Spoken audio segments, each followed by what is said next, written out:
política ainda. Deixa eu só fazer uma linha do tempo rápida. Nós realmente tínhamos uma previsão de corte de juros no início, aí no segundo trimestre deste ano, lá no final do ano passado. Aí nós tivemos PEC dos precatórios, PEC kamikaze, e é isso no governo Bolsonaro, forte expansionismo fiscal. Aí tivemos a PEC do estouro, já aí para entrar o governo Lula para fazer toda essa recomposição de despesa que o senhor coloca. Agora o senhor está recompondo a receita. Sim. Só que nesse meio do caminho começou a ter quase uma campanha do presidente Lula para a queda de juros. E isso piorou as perspectivas para os juros de longo prazo.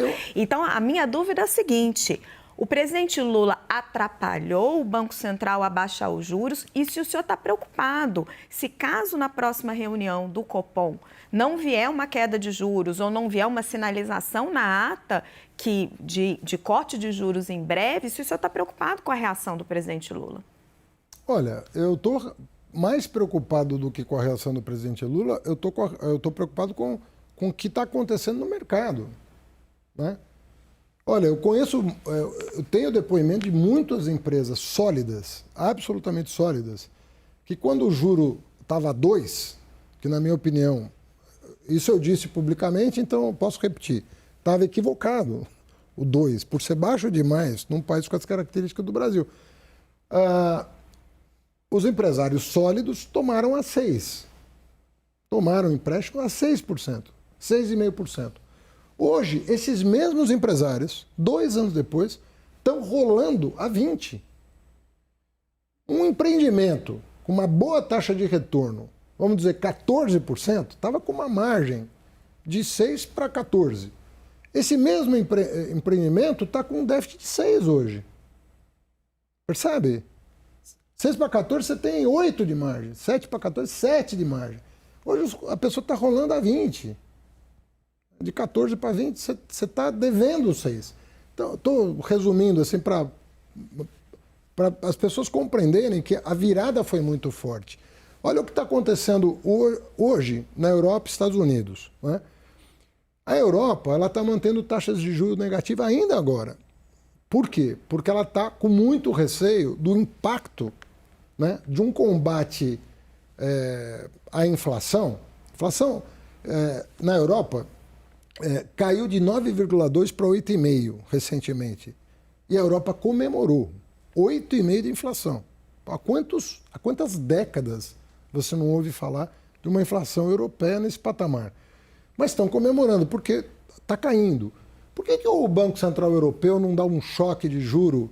Porque existe uma questão que é o seguinte: como é que você vai, depois de praticar taxas de juros negativas por tanto tempo, ou muito baixas por tanto tempo, qual vai ser o impacto no mundo real? Então, ninguém é contra combater a inflação. Tem que combater. Tem que combater a inflação. E nós estamos falando de países que têm meta de inflação inferior à nossa. Inferior à nossa. 2%. No mundo em geral é 3%. No caso da Índia é 4%. Mas, assim, é 2% no Europa e Estados Unidos. E ainda assim, eles estão com receio do efeito. Hoje aconteceu, depois do Fed dizer que não vai brincar com o assunto, começou a ter... Você tem bancos agora, hoje mesmo, teve um anúncio muito preocupante. Nós vamos acompanhar para saber se aquilo é sistêmico, se aquilo é pontual. É um dos capítulos do nosso plano de trabalho. Mas você entendeu a delicadeza do momento? Eu não estou aqui para ficar falando mal nem bem de pessoas. Eu não quis uma preocupação, ministro.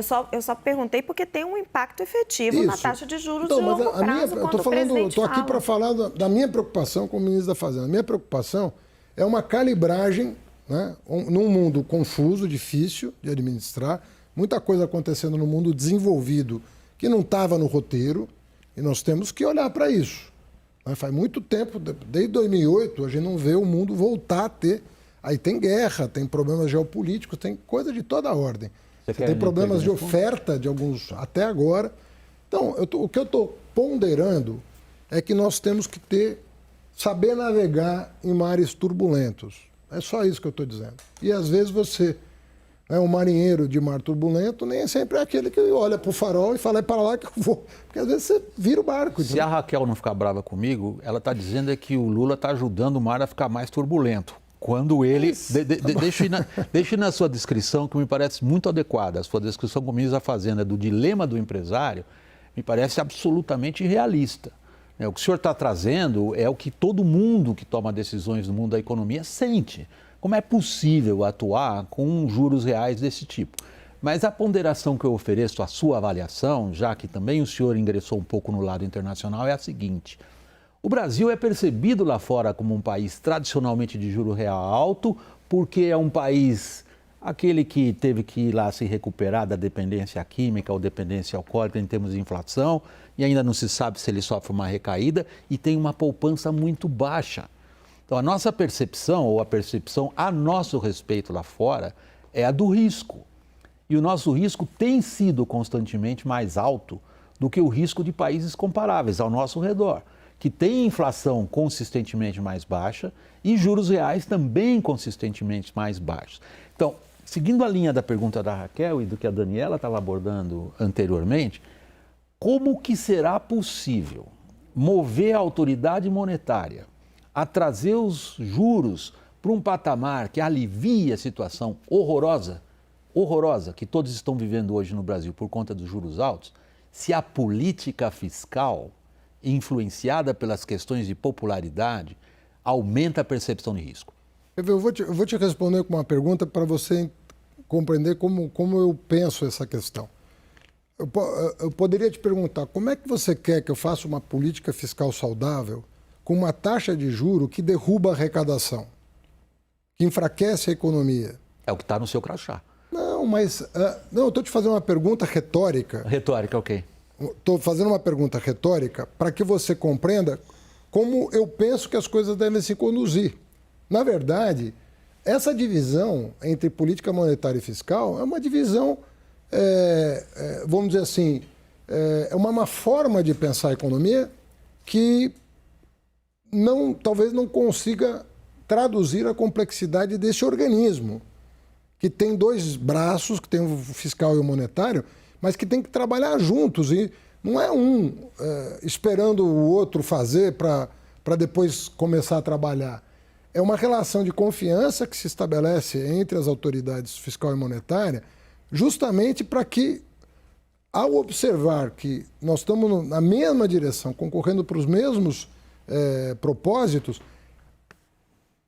uma política fortaleça a outra, porque na verdade não existe essa separação dessa maneira, não é assim que a economia funciona. Ministro, o monetário afeta o fiscal, e o fiscal afeta o monetário. Ministro. Se você, eu li uma entrevista muito boa, muito recente, de um economista que é muito reconhecido no Brasil, que é o Blanchard, e ele dizia o seguinte: olha, eu mudei a minha maneira de ver.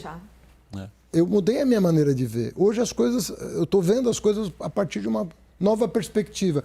E é dele a metáfora de que fiscal e monetário são braços do mesmo organismo, que eu uso porque eu acredito exatamente nisso. Eu acredito piamente que nós podemos harmonizar essas coisas. E isso trará...